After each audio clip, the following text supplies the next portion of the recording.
Selamat malam Bunda dan Ayah.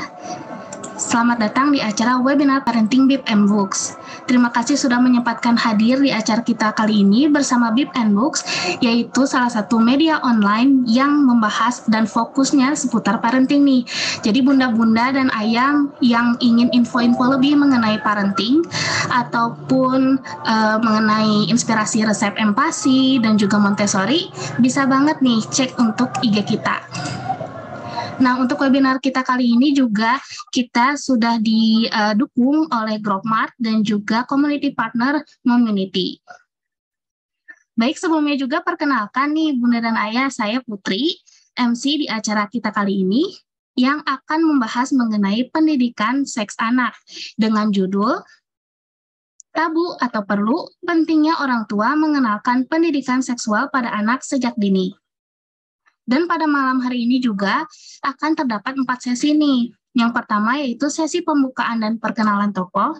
Sesi kedua yaitu sesi pemberian materi dan juga nanti ada sedikit games. Jadi mungkin Bunda dan Ayah yang ingin ikut bermain games bisa mengacungkan tangan ataupun komen di kolom komentar.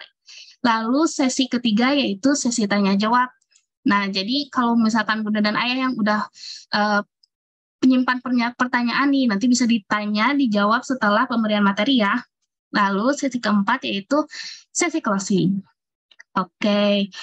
Nah, ternyata saya pun sudah nggak sendirian loh. Saya sudah ditemani oleh pembicara kita yaitu Kamutia Dwi Larasati, seorang psikolog klinis anak. Baik, mungkin Kamutia bisa. Nah, halo Kamutia, apa kabar? Halo, selamat malam Mbak Putri. Selamat malam Ayah Bunda. Assalamualaikum warahmatullahi wabarakatuh. Halo, gimana nih kabarnya Kak? Sehat, Alhamdulillah. Baik, Mbak Putri, sehat-sehat juga ya? Alhamdulillah sehat juga Kak. Bunda dan Ayah juga dan keluarga semoga diberikan kesehatan selalu ya. Oke. Nah, kita udah nyiapin materi-materi menarik ya Kak mengenai pendidikan seks ini untuk anak. Jadi bisa membantu, semoganya nanti bisa menjadi bekal juga bagi para orang tua untuk mengenal lebih jauh tentang pendidikan seks dan bagaimana caranya mengenalkannya pada anak. Baik, nah, di sini Bunda dan Ayah kira-kira masih ada yang beranggapan nggak kalau misalkan mendiskusikan atau mendiskusikan atau memberitahu anak tentang pendidikan seks itu masih dianggap tabu? Mungkin masih ada pro kontra ya. Terlebih lagi di masyarakat kita juga hal tersebut masih dianggap tabu. Padahal hal ini penting banget kan Kak? Betul, ini penting sekali pendidikan seksual untuk dilakukan. Iya, penting banget bagi si kecil. Nah, kira-kira seberapa penting sih dan bagaimana cara mengenalkannya pada anak? Mungkin langsung saja saya persilahkan Kamutia untuk memberikan materinya. Oke, terima kasih Mbak Putri. Selamat malam Ayah Bunda. Assalamualaikum warahmatullahi wabarakatuh. Oke, perkenalkan saya dengan Mutia, psikolog klinis anak yang pada malam hari ini diundang gitu ya sama BIP and Books untuk kita sama-sama membahas, berdiskusi, saling berbagi tentunya mengenai pendidikan seksual pada anak. Sebetulnya tabu atau perlu sih pendidikan seksual pada anak untuk dilakukan sejak dini. Jadi kita akan bahas bersama-sama. Oke, boleh next? Nah, ini mungkin perkenalan sedikit ya, Ayah Bunda. Jadi nama saya Mutia Dwi Larasati. Saya seorang psikolog klinis anak yang saat ini berpraktik di beberapa tempat di sekitaran Jakarta gitu ya. Ada di Pela 9 Education Center di Kemang, Jakarta Selatan, di Mentari Anakku, di Cipadu, Tangerang Selatan, dan juga layanan psikologi Bineva di Condet, Jakarta Timur. Dan saya juga membuka praktik pribadi, tapi masih terbatas online aja. Nah, saya lulusan dari S2 di UI, ambil Magister Profesi Klinis Anak, Fakultas Psikologi Universitas Indonesia, dan S1-nya juga sama di Fakultas Psikologi Universitas Indonesia. Itu ada info sedikit mengenai Instagram saya, Mutia Larasati, dan juga ini praktik pribadi saya sih, saya namakan di Instagram adalah relungtumbuh.id. Boleh next? Nah, ini adalah agenda kita pada malam hari ini ya. Jadi kita akan membahas pendidikan seksual itu sebetulnya apa, lalu kenapa sih pendidikan seksual itu penting, kapan sebaiknya pendidikan seksual dimulai, dan tahapan pendidikan seksual sesuai dengan usia atau tahapan perkembangan anak. Oke, boleh next lagi. Nah, ini mengenai pendidikan seksual, jadi sebetulnya sih as simple as kegiatan edukasi terkait kesehatan organ reproduksi. Tapi sebetulnya pendidikan seksual itu nggak melulu, tidak selalu mengenai urusan ranjang aja nih, ayah bunda. Jadi masih banyak topik terkait pendidikan seksual yang penting banget untuk kita kita kasih tahu ke anak-anak kita. Lalu yang kedua, pendidikan seksual tentunya bukan hal yang tabu. Jadi mungkin sekarang masih agak tadi seperti Mbak Putri sebutkan ya, masih pro kontra, terus ataupun kalau sudah pro semua nih, masih bingung gitu ya cara penyampaian yang tepat, yang sesuai. Tentunya kalau anak usia 5 tahun beda ya cara penyampaiannya dengan anak usia mungkin udah remaja, 12 tahun atau 15 tahun, tentu cara penyampaiannya berbeda. Nah, yang terakhir tentunya sebaiknya dimulai sedini mungkin, bahkan sekecil anak-anak baru lahir atau newborn gitu, itu sudah bisa untuk dilakukan atau dimulai. Boleh next? Kenapa sih pendidikan seksual itu penting? Jadi memang di sini saya menuliskan beberapa alasan, walaupun mungkin masih banyak lagi ya selain ini. Yang pertama, anak mendapatkan informasi yang tepat dari sumber terpercaya. Siapa lagi kalau bukan orang tuanya masing-masing, yaitu ayah bunda sekalian. Karena kan sebaiknya kita hindari gitu ya, kita hindari anak mendapatkan informasi dari sumber-sumber yang nggak jelas, atau takutnya sumbernya kurang tepat gitu. Kalau misalkan mereka tahu dari teman-temannya, kita nggak tahu nih teman-temannya dapat sumbernya dari mana. Khawatirnya dari sumber-sumber yang kurang jelas atau nggak bisa dipercaya, atau bahkan lebih mengkhawatirkannya lagi kalau anak-anak cari tahu sendiri di website, googling sendiri, khawatirnya gitu ya, malah mengarah ke website-website yang sebetulnya kita nggak mau nih anak-anak udah melihat duluan sebelum usianya, misalnya terkait pornografi gitu. Nah, yang kedua, dengan pendidikan seksual dimulai sedini mungkin dan dilakukan dengan tepat, dengan sesuai, anak bisa lebih terbuka nih sama orang tua. Karena sebetulnya goal utamanya adalah kita mau membangun bonding yang bagus gitu ya antara orang tua dan anak. Ketika bondingnya sudah bagus, anak jadi bisa lebih terbuka sama orang tua ketika misalkan mereka merasa suatu emosi gitu ya terkait dirinya kah, atau terkait pertemanan, atau mungkin udah mulai suka-sukaan kalau remaja gitu ya. Nah, kita ingin tahu juga nih kondisi terkini anak-anak kita tuh seperti apa. Nah, makanya pendidikan seksual penting sejak dini supaya anak-anak bisa lebih terbuka kita. Lalu yang ketiga, menumbuhkan rasa kontrol penuh dalam diri anak terhadap tubuhnya sendiri. Jadi tujuannya melakukan pendidikan seksual adalah supaya anak tahu bahwa oke, ini adalah tubuhku, aku bisa mengontrol tubuhku ini gitu. Jadi seperti misalnya tidak semua orang boleh menyentuhku gitu. Itu kan berarti dia punya kontrol atas tubuhnya sendiri tuh. Jadi dia bisa memilih, oke, kalau orang tua bisa menyentuhku, tapi mungkin kalau misalkan orang asing, satpam di sekolah, itu nggak bisa seenaknya menyentuh diriku gitu. Jadi itu yang mau kita tumbuhkan tuh, rasa kontrol pada diri anak kita. Lalu yang keempat, mencegah terjadinya hal-hal yang tidak diinginkan, kayak misalkan kekerasan atau pelecehan seksual atau kehamilan yang tidak diinginkan, amit-amit gitu ya, jangan sampai. Mudah-mudahan tidak terjadi pada anak-anak kita. Jadi dengan pendidikan seksual yang tepat, yang sesuai, harapannya kita bisa mencegah hal-hal yang tidak diinginkan ini terjadi. Lalu yang kelima, menanamkan nilai-nilai keluarga. Pastikan setiap keluarga punya value-nya masing-masing ya, punya nilai-nilai yang dianut. Nah, dengan melakukan pendidikan seksual secara tepat, kita bisa menanamkan juga nih nilai-nilai keluarga kita tuh apa aja sih, nilai keluarga yang ayah bunda anut dan kita tanamkan juga nih ke anak-anak. Lalu yang terakhir, mengajarkan hubungan atau relationship yang sehat. Jadi misalnya anak-anak TK gitu ya, anak-anak TK kan pasti udah punya hubungan pertemanan nih sama teman-teman. Nah, seperti apa sih pertemanan atau hubungan yang sehat? Lalu nanti kalau misalkan sudah beranjak lebih besar lagi, remaja, mungkin udah suka-sukaan, naksir lawan jenis. Nah, itu kan kita pingin anak-anak kita boleh nih, karena naksir suka-sukaan sama lawan jenis kan memang tahap perkembangan yang pasti dilalui ya. Pasti ayah bunda juga dulu merasakan pas remaja tuh seperti apa sih naksir-naksiran. Tapi dengan melakukan pendidikan seksual yang baik, yang tepat, harapannya adalah anak-anak tahu relationship yang sehat itu seperti apa dan mereka bisa mengaplikasikannya di kehidupan mereka. Oke, lanjut. Nah, kita mulai nih di games benar atau salah.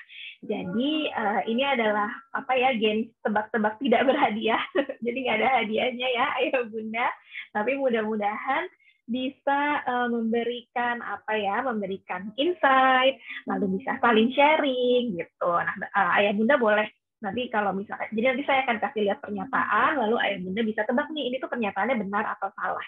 Boleh ditulis di kolom chat, atau kalau mau raise hand juga boleh, nanti dibantu sama Mbak Putri ya untuk unmute atau mempersilahkan ayah bunda untuk bicara. Gitu. Oke, boleh next. Ya, pendidikan seksual pada anak dapat dimulai ketika anak sudah mampu bicara dan memahami pembicaraan orang lain. Jadi ketika anak udah mulai bisa bicara atau komunikasi ekspresif, mengekspresikan keinginannya, ataupun ketika anak perseptifnya udah bagus nih, kayak misalkan paham instruksi, paham kita ngomong apa. Nah, dimulai ketika itu atau enggak ketika itu. Jadi benar atau salah nih ayah bunda? Kira-kira benar atau salah ya ini pernyataannya? Bisa di open ininya ya, mic-nya. Kalau mau bicara. Oke, benar ya bunda. Oke. Oke, mungkin kita lihat juga ya Mbak Putri, next slide-nya sebenarnya jawabannya apa sih? Aduh, ternyata salah nih ayah bunda. Jadi sebenarnya nggak perlu nunggu anak-anak bisa bicara atau memahami pembicaraan orang lain, tapi semenjak kecil pun nih, kayak pas masih bayi atau newborn, atau usia 6 bulan, atau usia 1 tahun kan belum terlalu bisa bicara ya. Nah, itu udah bisa untuk dilakukan pendidikan seksualnya. Nanti kita akan bahas bareng-bareng nih. Emang bayi gimana cara ngajarinnya? Kan bayi cuma bisa nangis, ketawa gitu ya. Tapi sebetulnya bisa nih untuk diajarkan pendidikan seksual sejak sangat dini sekali. Tapi memang ketika anak udah mulai bicara dan memahami pembicaraan orang lain, tentu nggak stop sampai situ ya. Jadi tetap pendidikan seksual kita lakukan. Oke, boleh lanjut. Pendidikan seksual akan meningkatkan resiko perilaku seksual. Nah, benar atau salah nih ayah bunda? Kalau misalkan ayah bunda memberikan pendidikan seksual kepada anak, justru malah meningkatkan risiko perilaku seksual pada anak-anak kita. Gimana? Oke, salah kata siapa nih? Oh, banyak yang bilang salah. Oke. Salah. Iya. Ada yang mau bicara mungkin? Ya, mungkin ada yang bicara sama kira-kira kenapa sih alasan menurut bunda dan ayah itu salah pernyataannya? Silahkan loh kalau mau bicara supaya nggak ngantuk ya kalau saya doang yang ngomong. Oke, mungkin belum lagi sibuk juga ya, jam segini tuh biasanya ayah bunda nih lagi nyiapin makan malam atau mungkin baru pulang dari kerja ya. Jadi oke, kita lanjut dulu ya Mbak Putri, kita next slide dulu. Iya, benar banget. Jawabannya itu salah. Karena sampai saat ini belum ada penelitian yang menyebutkan atau mengkonfirmasi hal ini. Justru sebaliknya, dengan pendidikan seksual, tentunya pendidikan seksual yang tepat, yang sesuai nih sama tahapan usia anak-anak, individu itu mendapatkan pengetahuan terkait topik kesehatan seksual dan lebih bertanggung jawab atas keputusan yang diambilnya. Jadi jawabannya salah ya, ayah bunda. Oke, kita lanjut lagi yuk, Mbak Putri. Pendidikan seksual selalu terkait dengan kegiatan seksual. Bener nggak ya? Ini sebenarnya udah agak sedikit dibahas tadi ya di awal. pendidikan seksual selalu terkait dengan kegiatan seksual. Oke, udah ada yang jawab nih, salah. Iya, nggak apa-apa, Bunda Eni sambil masak. Jadi sambil multitasking ya. Iya, oke, udah mulai banyak yang jawab salah. Oke, kita lanjut dulu mungkin. Kita next lihat jawabannya apa. Benar banget jawabannya itu salah. Karena masih banyak sekali topik lain gitu ya terkait pendidikan seksual yang bisa diajarkan ke anak-anak kita selain kegiatan seksual itu sendiri. Kayak misalkan mengenalkan anggota tubuh, terus mengenai pubertas. Kalau anak-anak perempuan mungkin masuk ke masa menstruasi, kalau anak laki-laki biasanya mimpi basah atau ejakulasi gitu ya. Lalu ada konsensual, itu juga bisa kita ajarkan melalui pendidikan seksual dan hubungan yang sehat atau tadi relationship, pertemanan, atau pacaran gitu ya, yang sehat. Oke, boleh next. Kegiatan mandi bersama anak dapat menjadi salah satu cara memberikan pendidikan seksual. Nah, kira-kira benar apa salah nih ya, Ayah Bunda? Oh, salah, udah dijawab sama oh iya, udah banyak nih yang jawab. Salah semua. Oke. Ada jawab benar nggak nih kira-kira? Oh, ada yang jawab benar juga. Beberapa ada yang jawab benar, ada yang jawab salah. Menarik nih, karena ada perbedaan ya, perbedaan jawaban. Kalau dari tadi benar semua nih Ayah Bunda. Ada yang mau bicara nggak? Misalkan kasih tahu alasannya kenapa sih jawab benar atau kenapa sih jawab salah? Boleh banget, silakan. Mungkin dari sisi yang jawab salah dulu, kira-kira pandangannya kayak gimana nih? Atau mau diketik juga boleh kalau misalkan lagi ribet ya, apalagi di mobil sambil nyetir.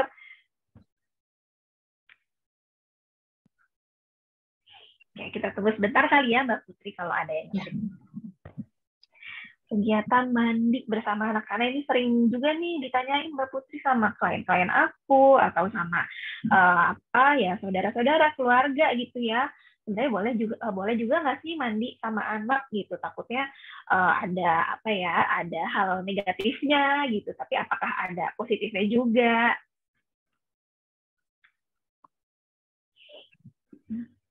Oke, sudah lumayan banyak yang jawab, ada salah ada benar. Oke, kegiatan mandi sebenarnya bisa menjadi satu media untuk edukasi seks. Oke, terima kasih Bunda Glenda Joy sudah memberikan pendapatnya ya mengenai pernyataan ini. Untuk mempresentasikan jenis kelamin, baik, kita akan bahas nih setelah slide berikut ini. Kalau sesama jenis kelamin nggak apa-apa, tapi kalau lawan jenis sebaiknya jangan. Oke, terima kasih Bunda Ayu. Kurang lebihnya jadi anak lebih tahu mana yang harus jadi privasi Kak.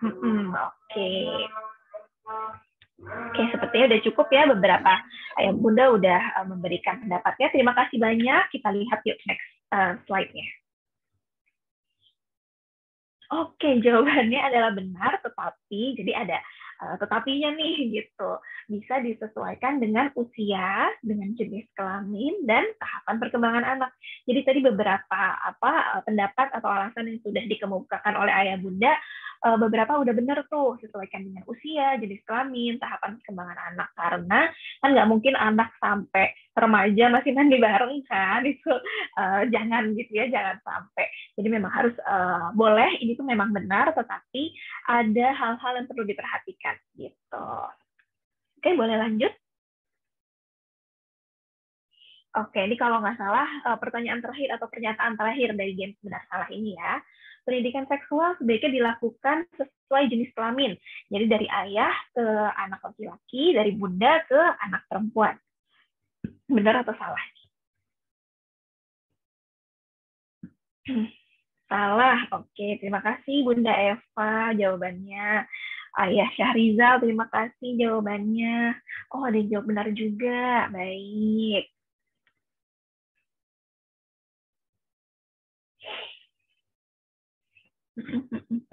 Oke, ini menarik juga ya, karena ada perbedaan jawaban nih antara ayah bunda. Ada yang bilang salah, ada yang bilang benar. Mungkin boleh kalau mau ditulis pendapatnya, kenapa menurut ayah bunda salah, kenapa menurut ayah bunda benar.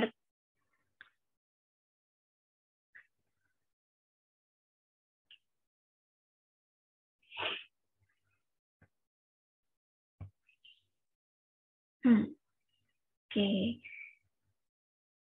Kita lanjut dulu ya, Mbak Putri, boleh lanjut? Oke, jawabannya itu benar. Tetapi pastikan bahwa anak tetap merasa aman dan nyaman mengkomunikasikan terkait pendidikan seksual, baik ke ayah ataupun bunda.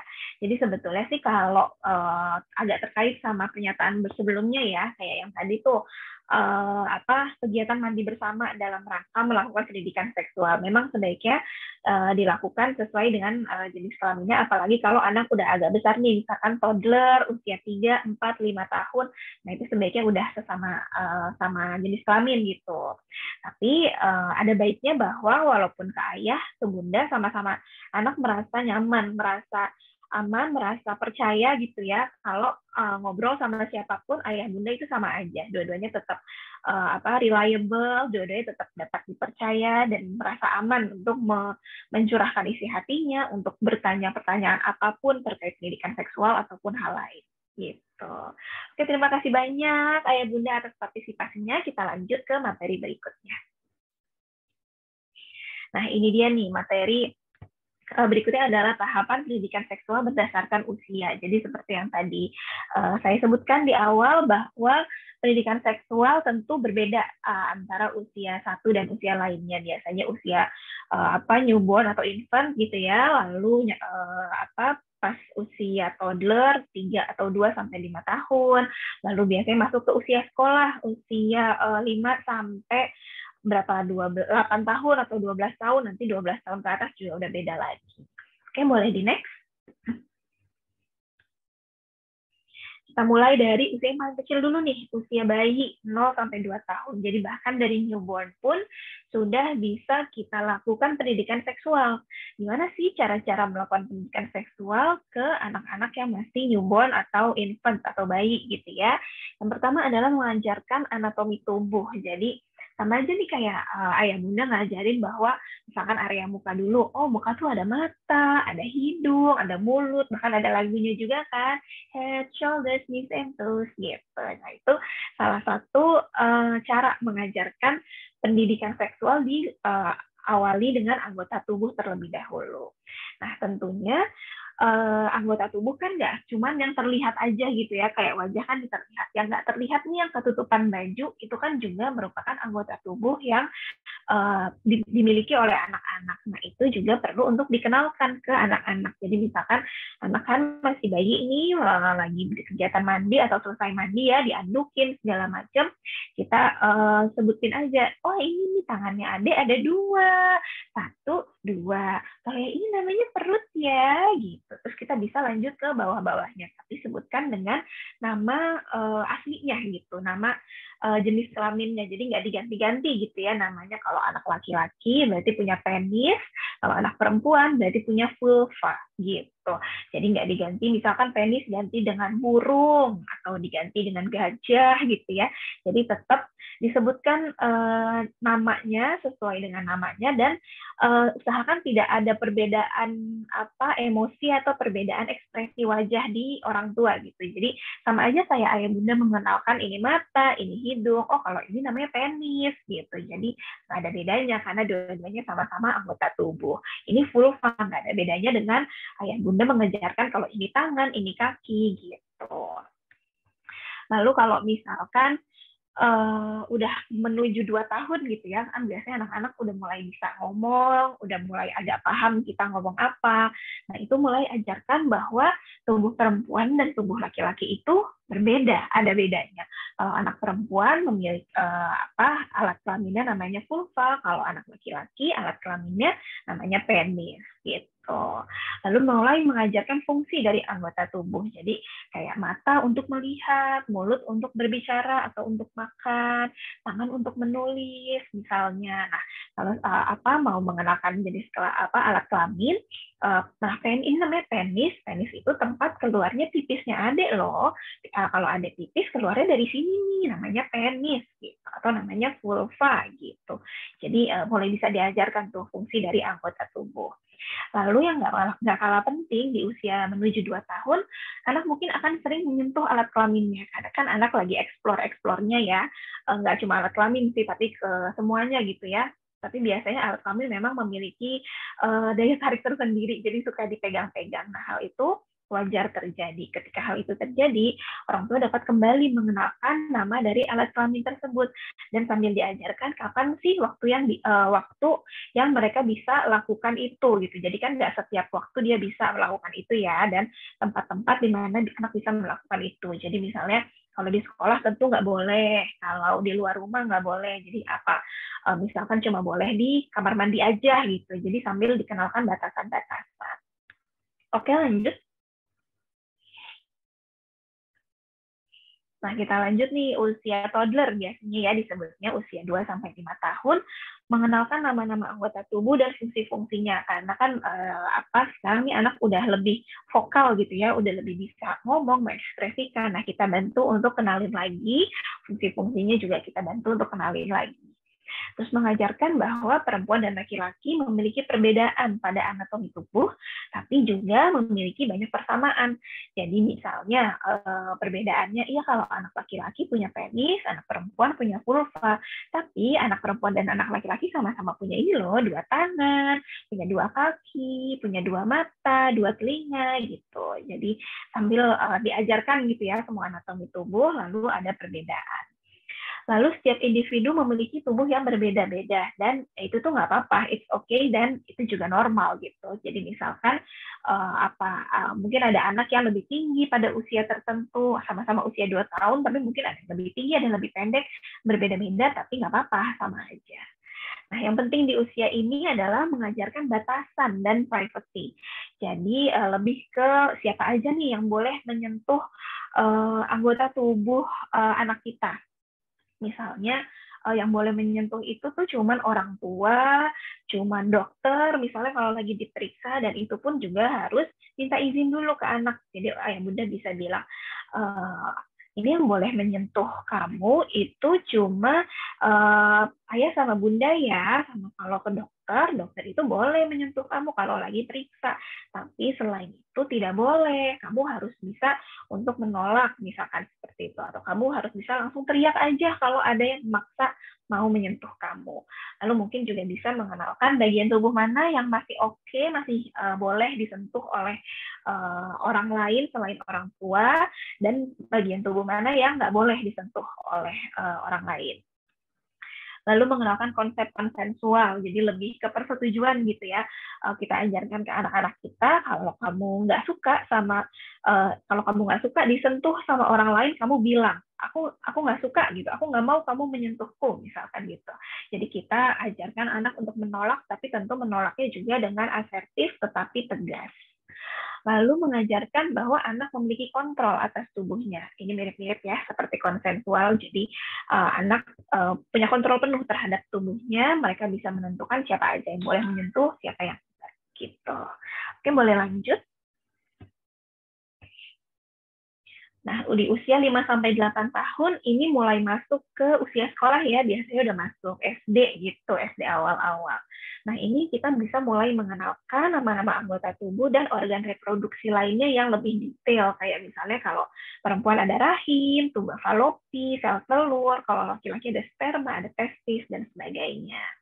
Lalu tiap orang memiliki bagian tubuh dan organ reproduksi yang berbeda-beda.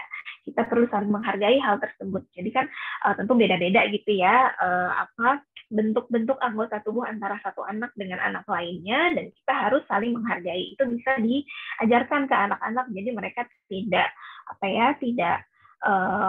mendiskriminasi atau jadinya nggak mau temenan sama yang beda gitu. Nah, itu sebaiknya kita cegah hal-hal seperti itu. Ajarkan anak menolak dengan cara yang tegas ketika ia merasa tidak nyaman. Mirip-mirip seperti tadi, jadi misalnya kalau ada anak, kita ajarkan nih ke anak, kakak kalau misalnya ada yang megang tangan kakak, tapi kakak nggak nyaman, maka harus bisa nih menolak dengan cara apa, ini, gitu. Misalnya kakak bilang, tidak mau, misalkan gitu, atau boleh teriak, atau kamu bilang aja, aku tidak suka kamu pegang aku seperti itu, misalkan gitu. Jadi kita ajarin tuh ke anak-anak. Nah, usia 5-8 tahun udah mulai bisa nih kita mengenalkan pubertas. Kalau kita bisa bilang bahwa iya nanti biasanya tuh kakak di usia segini akan mengalami namanya pubertas.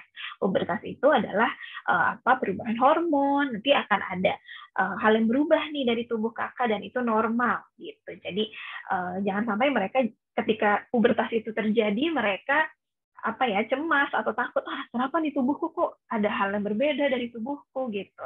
Tapi ketika udah dikasih tahu sejak awal, kecemasan itu bisa setidaknya berkurang.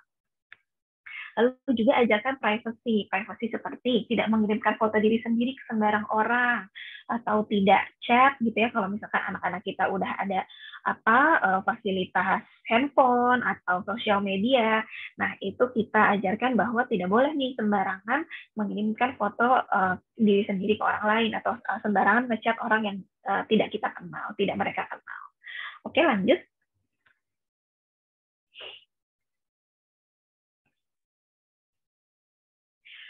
Oke, kita lanjut. Nah, di usia 8-12 tahun ini bisa dibilang pra-remaja gitu ya.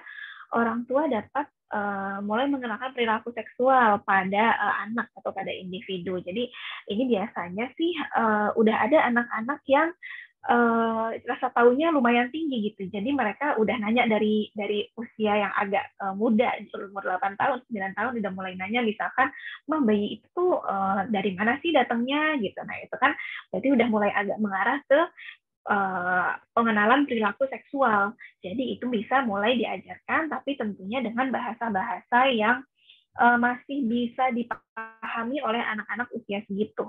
Gitu.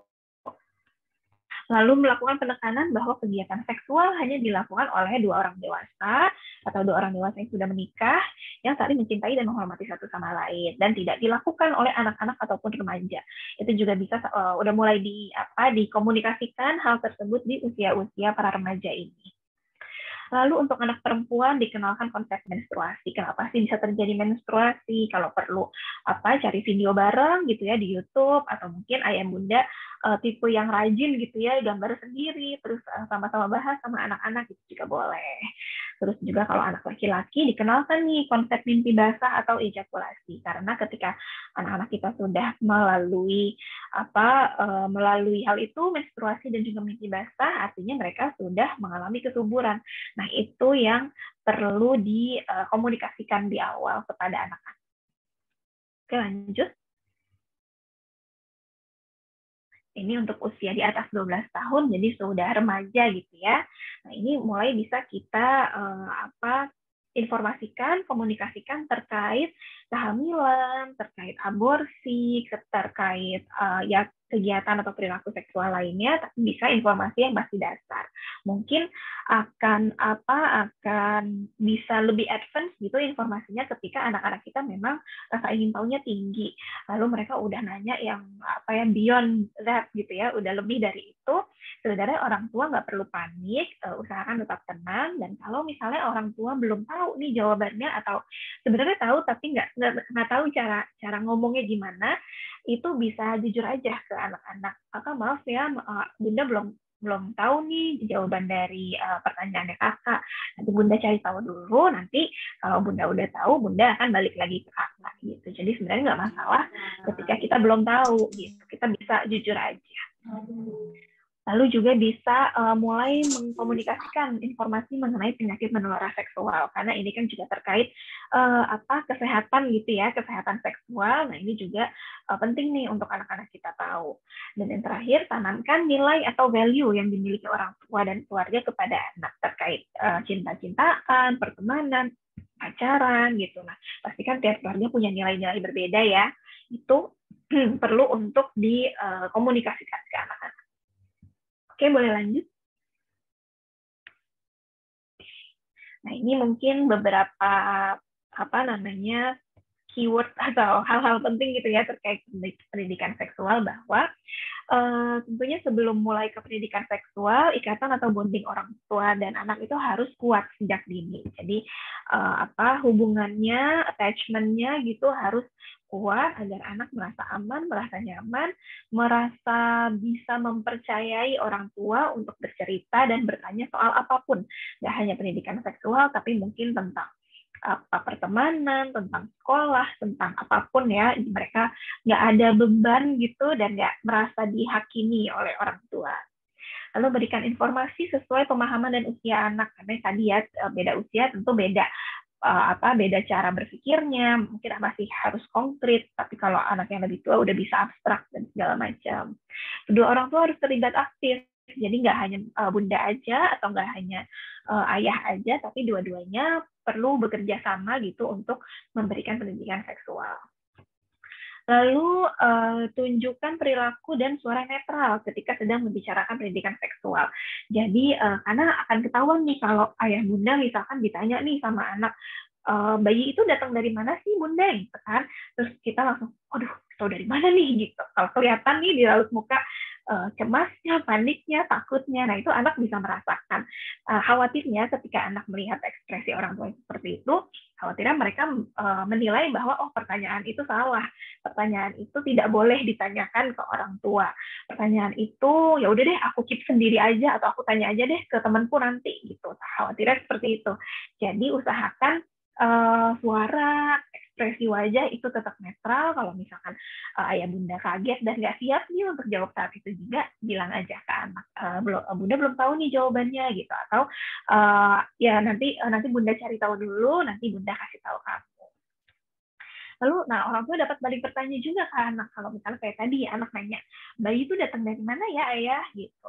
Nah, ayah bisa tanya balik ke anak, kalau menurut kakak dari mana? Nah itu tujuannya untuk kita cari tahu dulu anak tuh udah tahu sejauh mana sih mengenai bayi itu datang dari mana, atau mengenai ya pendidikan seksual yang mungkin dia udah tahu sebelumnya dari guru kah atau dari teman-temannya gitu. Jadi orang tua bisa balik bertanya, anak jawab, nah itu orang tua bisa sambil mikir juga mau jawab apa.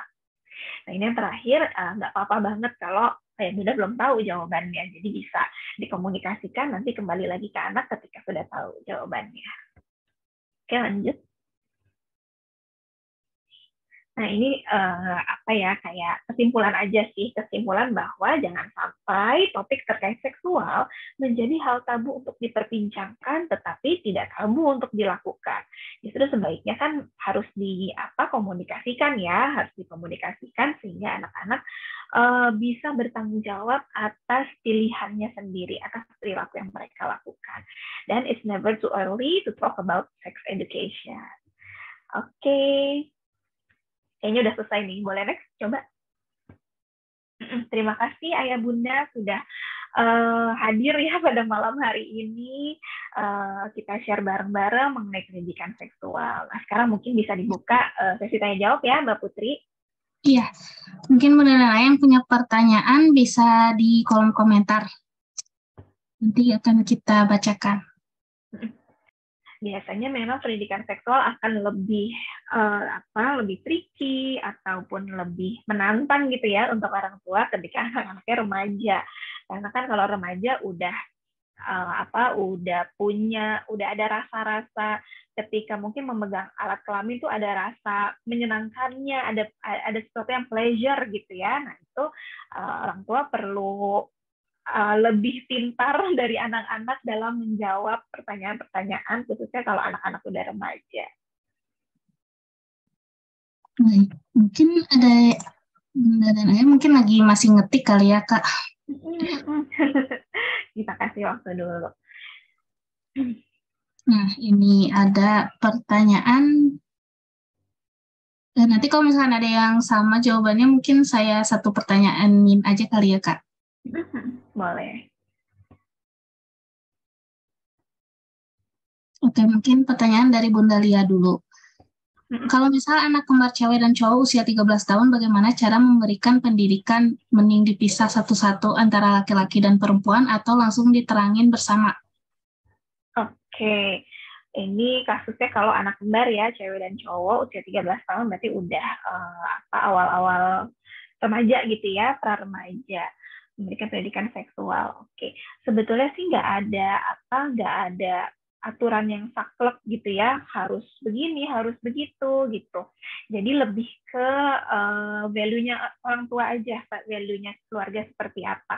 Misalnya nih, kalau merasa lebih nyaman kayaknya dipisah karena mungkin akan ada isu-isu sensitif, atau mungkin akan ada apa ya, takutnya ada rasa nggak nyaman antara si anak perempuan dan anak laki-lakinya, berarti mungkin bisa dipisah. Tetapi kalau topiknya lebih masih yang general, mungkin mengenai tadi penyakit menular seksual gitu ya, itu kan mungkin sama aja gitu penjelasan untuk anak perempuan maupun laki-laki, mungkin itu bisa digabung. Lalu misalkan terkait apa, mungkin ngobrol-ngobrol santai terkait pertemanan, itu kan juga sebenarnya udah agak pendidikan juga ya, pendidikan seksual, karena kan kalau pertemanan bisa bertemanan juga sama lawan jenis. Nah itu kalau nggak terlalu sensitif topiknya bisa aja digabung.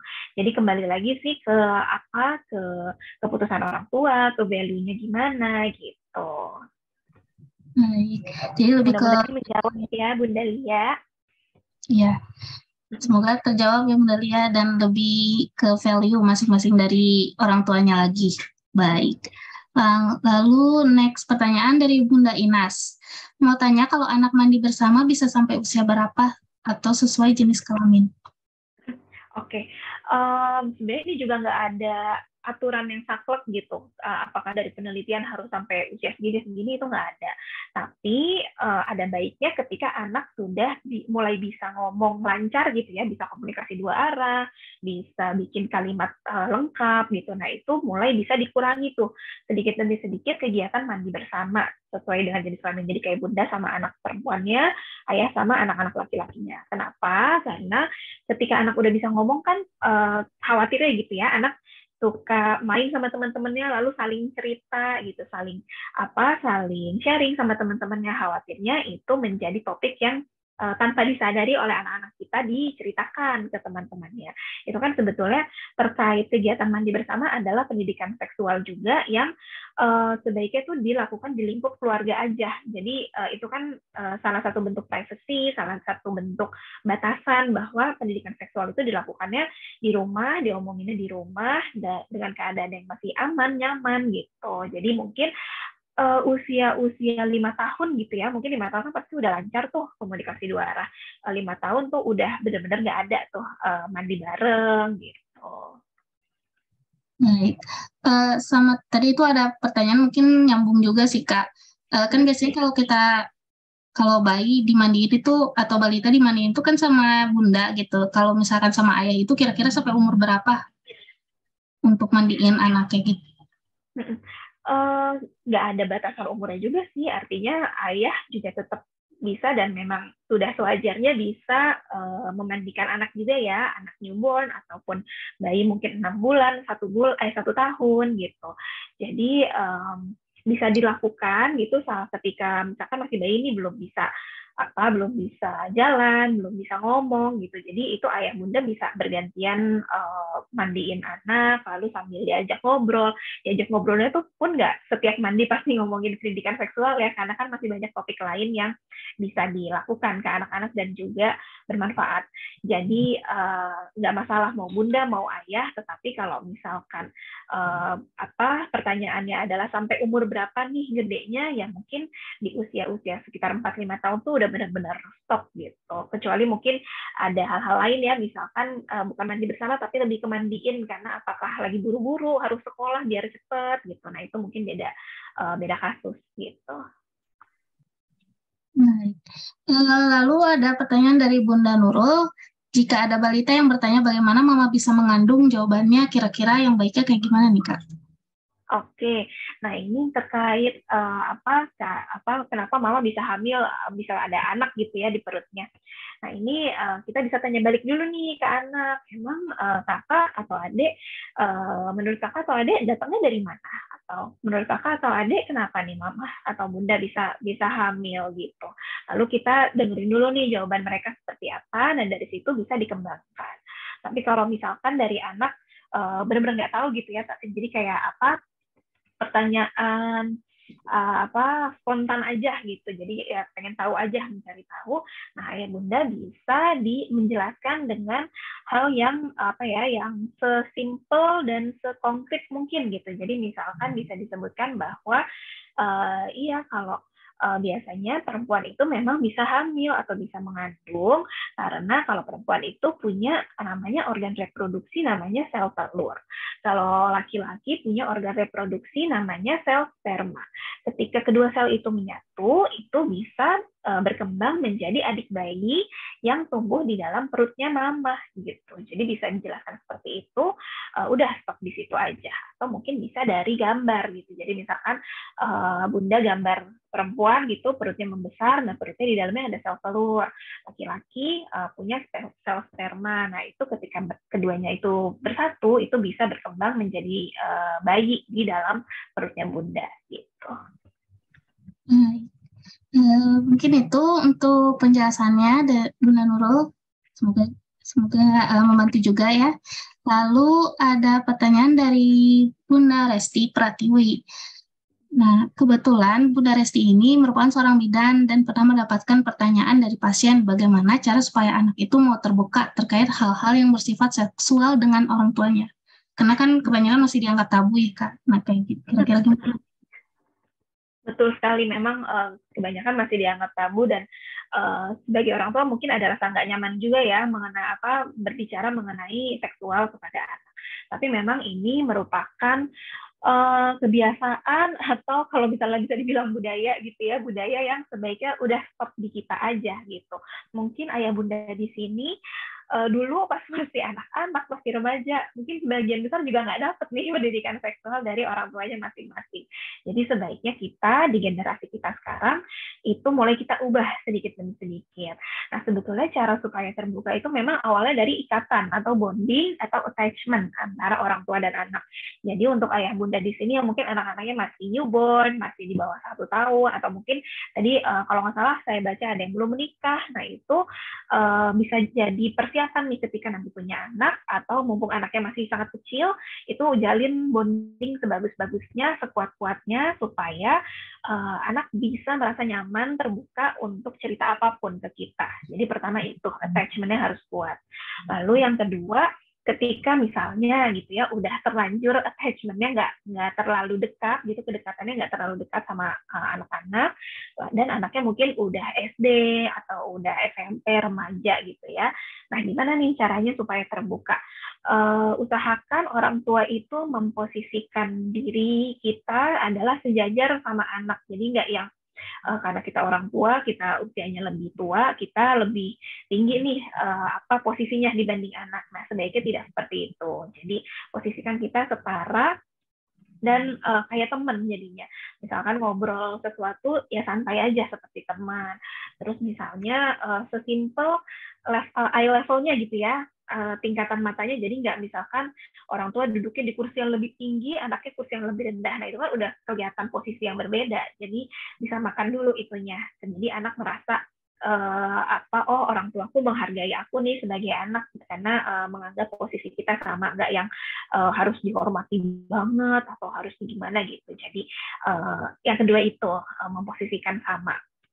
Lalu juga memang sebaiknya orang tua tetap update dengan perkembangan anak, dengan mungkin apa aja sih yang lagi hits nih di kalangan anak-anak kita. Kalau anak SD tuh apa nih yang lagi hits, anak SMP apa, SMA apa. Jadi tetap up to date terhadap perkembangan teknologi, terhadap pertemanan anak-anaknya juga. Jadi penting juga nih orang tua tahu teman-temannya anak-anak kita tuh siapa aja sih, terus misalkan rumahnya di mana, lalu misalkan ketika anak-anak mau izin gitu ya, izin mau pergi sama teman-temannya ya boleh aja gitu, karena itu juga penting untuk perkembangan anak.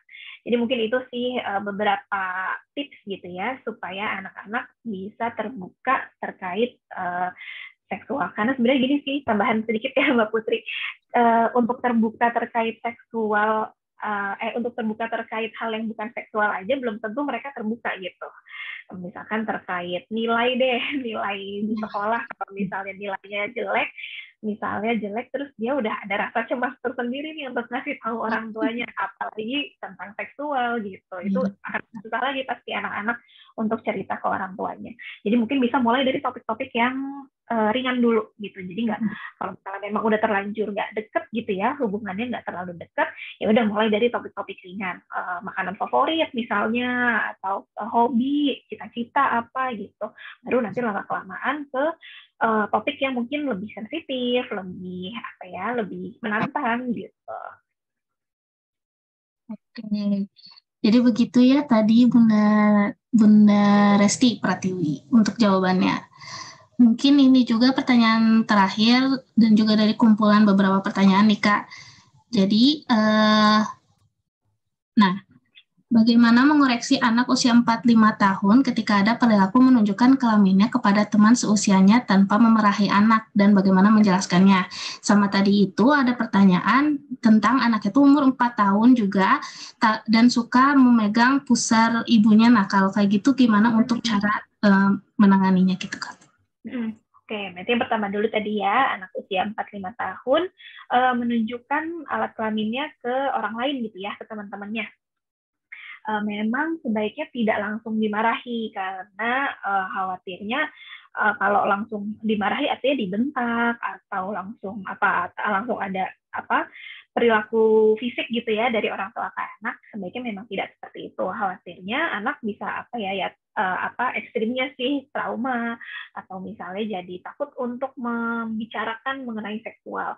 Nah, langkah pertama sekali yang perlu dilakukan orang tua adalah tetap tenang. Ini mungkin susah, tapi perlu dilatih gitu untuk bisa tetap tenang, nggak kelihatan panik, nggak kelihatan cemas gitu. Jadi mungkin orang tua bisa berlatih pernafasan dulu nih, misalnya tarik nafas, buang nafas, itu kan bisa agak lebih menenangkan diri kita gitu ya. Lalu kalau misalkan udah tenang, kita ajak ngobrol nih anak kita, kakak emang kenapa aku nunjukin alat kelaminnya, emang terus kita bisa tanya lagi perasaan kakak apa setelah menunjukkan alat kelamin kakak tadi, misalkan gitu.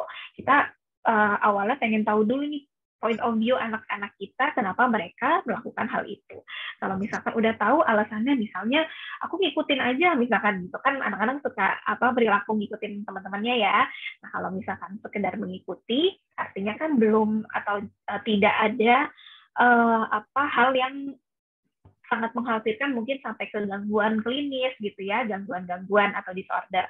Mungkin hanya sebatas ngikut-ngikut aja tren teman-temannya itu lagi seperti itu, dia jadi ngikutin. Nah, dari situ bisa kita masuklah kalau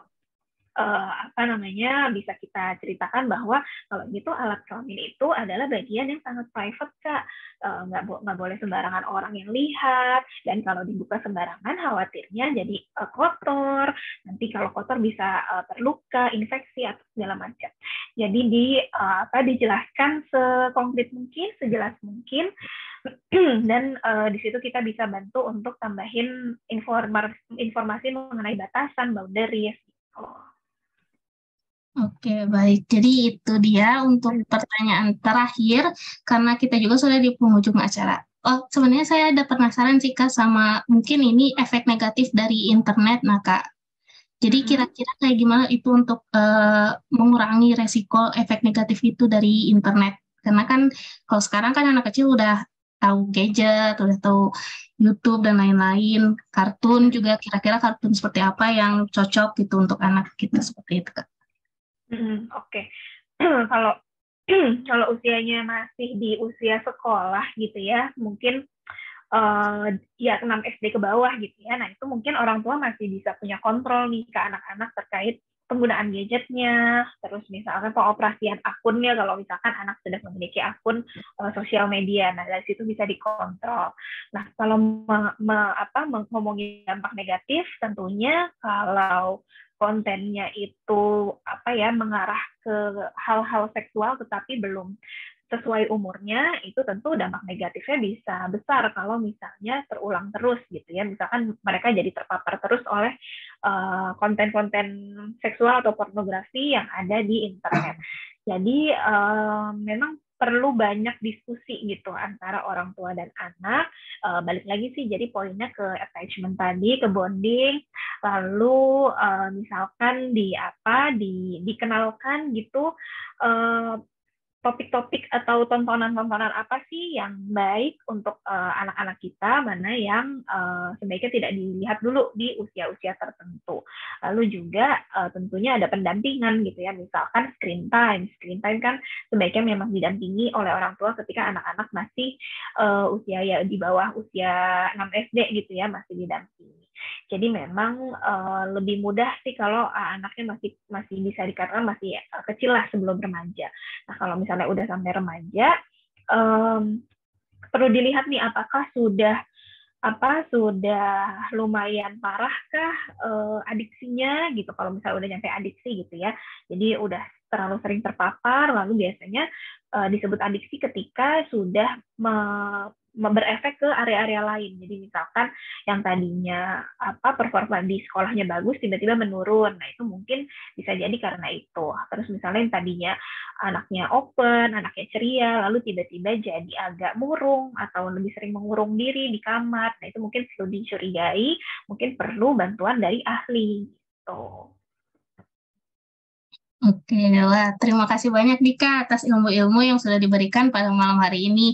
Sayang sekali mungkin dari para orang tua masih ada yang ingin banyak bertanya, cuman durasi kita sudah habis nih.